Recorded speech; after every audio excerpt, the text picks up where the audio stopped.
आप आज हमारे पास यहाँ पधारे हैं, उन सब का हार्दिक अभिनंदन है, हार्दिक स्वागत है।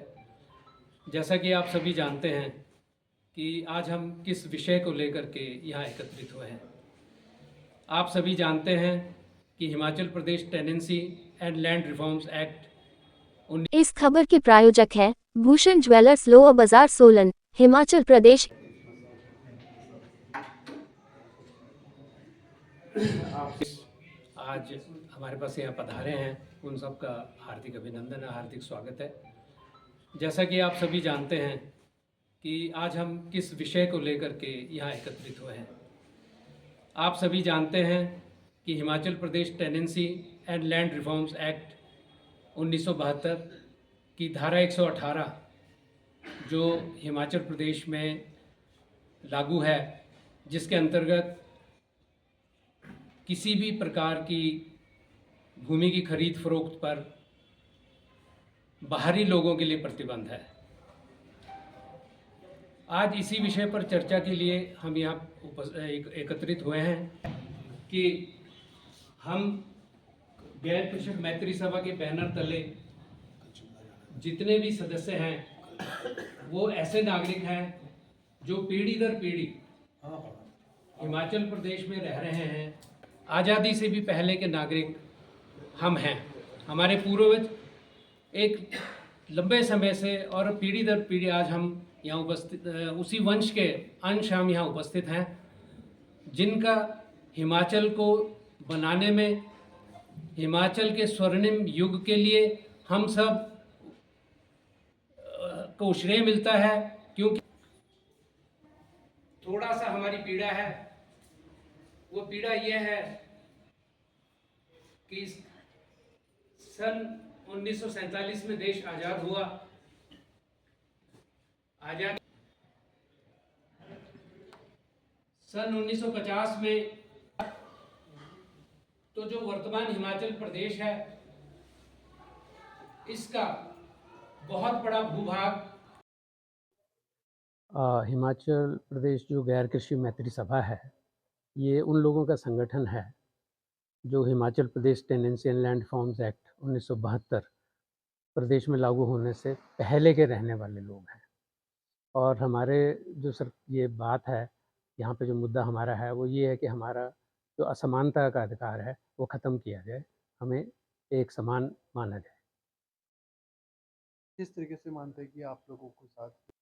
ये असमानता इस प्रकार है कि हम पूर्व में हमें सभी अधिकार प्राप्त थे, परंतु land and tenancy reforms act की धारा 118 लगाने के बाद हम जो प्रदेश में पहले के रहने वाले, इस एक्ट के लागू होने से पहले के रहने वाले हैं, वो इसके अंदर हमारे अधिकार सीमित कर दिए गए कि हम किसी भी प्रकार की भूमि सरकार की परमिशन के बिना नहीं खरीद सकते। जो आपने ये कहा है, ये एक्ट वास्तव में जो हिमाचल प्रदेश के बाहर के रहने वाले लोग हैं, मनीड क्लास है, उनके ऊपर लागू होना था, परंतु गलती से ये हम पे लागू कर दिया गया। और इसमें से भी कुछ वर्गों को, हमारे जैसे जो कुछ वर्ग हैं, उनको सरकार ने छूट दे रखी है।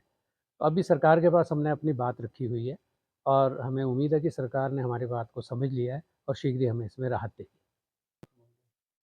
हमारी मांग एक ही है कि जो हिमाचल प्रदेश के नागरिक हैं, हम सब हिमाचल प्रदेश के नागरिक हैं, तो हम सब के एक समान अधिकार होने चाहिए। केवल उनके अधिकार आप सीमित कीजिए जो प्रदेश में धारा 118 लागू होने के बाद आ रहे हैं। आपका मेरा नाम सुनील जोशी है। मैं हिमाचल प्रदेश गैर कृषि कृषक मैत्री सभा का महासचिव हूँ। आप क्या मांग करते हैं? आप हमारी मांग यही है कि जिस प्रकार इस एक्ट में गैर कृषकों को छूट दी गई है, उसी प्रकार जो शेष बची हुई कैटेगरीज हैं उनको भी उसी प्रकार छूट प्रदान की जाए। यह आज की बात नहीं है, हमारी सरकार से बहुत लंबे समय से बातचीत चली हुई है और इस दिशा में सरकार जो है हमारी बात से सहमत है। अब कब सरकार इस चीज़ को हमारे हक में फैसला देती है, ये सरकार पर निर्भर। मैं पोंटा साहब के धौलाकुआ से आया हूँ। और हमारा जो ये गैर कृषक मैत्री सभा का जो मंच है, इसके लिए हम बहुत दिनों से संघर्ष कर रहे हैं। ये जो धारा 118 है हिमाचल प्रदेश के अंदर लगाई हुई, जिसके अंदर जो गैर कृषक जो है ना, वो कृषि भूमि नहीं खरीद सकता, उसके बारे में हम सरकार से बड़े दिनों से इस विषय में बातचीत कर रहे हैं और बातचीत चली हुई भी है। हम धारा 118 के विरोधी नहीं हैं।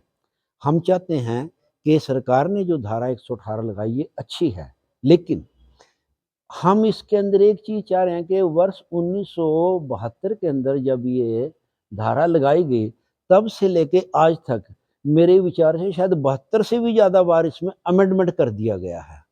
हम सरकार से एक ही नम्र निवेदन करते हैं कि जब सरकार ने इतने अमेंडमेंट कर दिए हैं, तो एक अमेंडमेंट ये भी करे कि 1972 से पहले के जो लोग हिमाचल के अंदर रह रहे हैं और वो पुश्त दर पुश्त रह रहे हैं यहाँ पे, कोई 100 साल से, 150 साल से, 400 साल से, लेकिन 1972 के अंदर उनके नाम कृषि योग्य भूमि नहीं थी, वो भी इस कैटेगरी के अंदर डाल दिए गए हैं। उनके ऊपर भी धारा 118 लागू कर दी गई है, ताकि वो कभी भी ज़मीन हिमाचल के अंदर नहीं खरीद सकते। एक वो कैटेगरी है जो बाहर से आए हैं, लेकिन उनको भी इस कैटेगरी में ले लिया है, क्योंकि वो तो 1972 से पहले है। जब भी सरकार या कोई डिपार्टमेंट, सचिवालय कोई भी ऑर्डिनेंस जारी करता है, कोई अधिसूचना जारी होती है, कोई सरकार का कोई भी लेटर जारी होता है, उसमें एक ही चीज़ लास्ट में एक चीज़ लिखी जाती है कि this rule will be effective with immediate effect और on the date of issue of this letter. तो जब 72 के अंदर ये कानून बना है, तो 72 के पहले वालों पे तो ये लागू नहीं होनी चाहिए ना, ये लागू होनी चाहिए जो 1972 के बाद में आए हैं या अब तक आ रहे हैं। तो हमारा सरकार से यही नम्र निवेदन है कि इसके ऊपर सहानुभूतिपूर्वक विचार करें और हमें हिमाचल के अंदर एक समानता का अधिकार दे। इस एक्ट से अगर हमें देखा जाए कि डेमोक्रेसी किस चीज़ की रह गई है, ये तो जैसे स्टेट टाइम के अंदर वजीर का बेटा वजीर, राजा का बेटा राजा, है जी, नंबरदार का बेटा नंबरदार बनेगा। तो इस ये तो आज के समय में तो ये नहीं है कि जो गैर कृषक है तो गैर कृषक हमेशा ही रहेगा, जो कृषक है वो हमेशा कृषक ही रहेगा। तो स्टेट टाइम में और आज की डेमोक्रेसी में क्या फर्क, यही तो फर्क है। हम ये और उसके बाद 1966 के अंदर पंजाब का जो पोर्शन है वो हिमाचल में मर्ज हुआ था, तो क्या उन लोगों की विलिंग ली गई थी? पंजाब वालों की उनकी विलिंग कोई नहीं ली गई। ये तो पॉलिटिकली डिसीजन था, और पॉलिटिकली डिसीजन के अंदर जो है ना, सरकार ने जो अपनी पॉलिसी बनाई है उसके अनुसार उनको कर दिया। उस समय 1966 के अंदर जब पंजाब का पोर्शन हिमाचल के अंदर मर्ज हुआ, उस समय दिहाड़ी कितनी थी? 1 रुपया, 1.5 रुपया, 1.25 रुपया। आज दिहाड़ी कितनी है? 1000 रुपये, 1500 रुपये।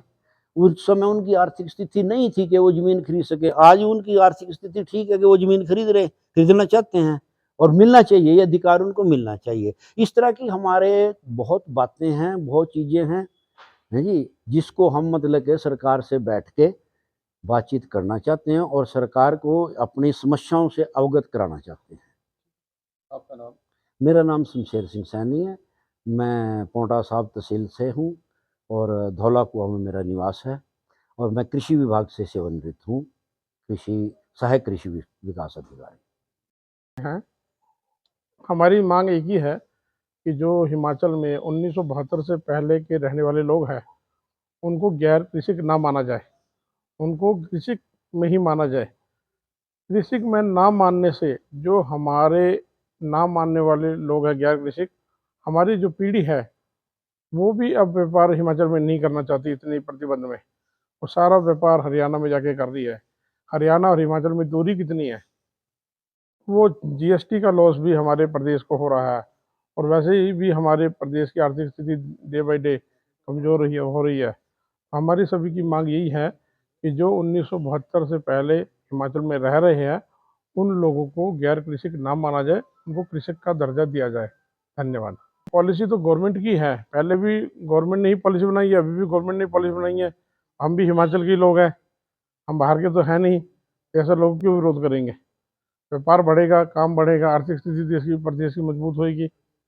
भारत एक है, कानून अनेक है। भारत में रह के हम गुलाम हैं। दिनेश गुप्ता, पाटू निवासी। Bhushan jewellers festival bonanza, lucky draw बदल देगा आपकी जिंदगी। 10,000 की खरीद पर 3 चमचमाती कार और 5 स्कूटियां। तो आज ही विजिट करें भूषण ज्वेलर्स सोलन। भूषण ज्वेलर्स सोलन, प्रदेश और देश भर में जाना पहचाना नाम। भूषण ज्वेलर्स लोअर बाजार सोलन, हिमाचल प्रदेश। उच्च गुणवत्ता की ज्वेलरी के लिए आप हमें हमारे द्वारा दिए गए नंबर्स पर संपर्क कर सकते हैं। आपका विश्वास ही हमारी पहचान है।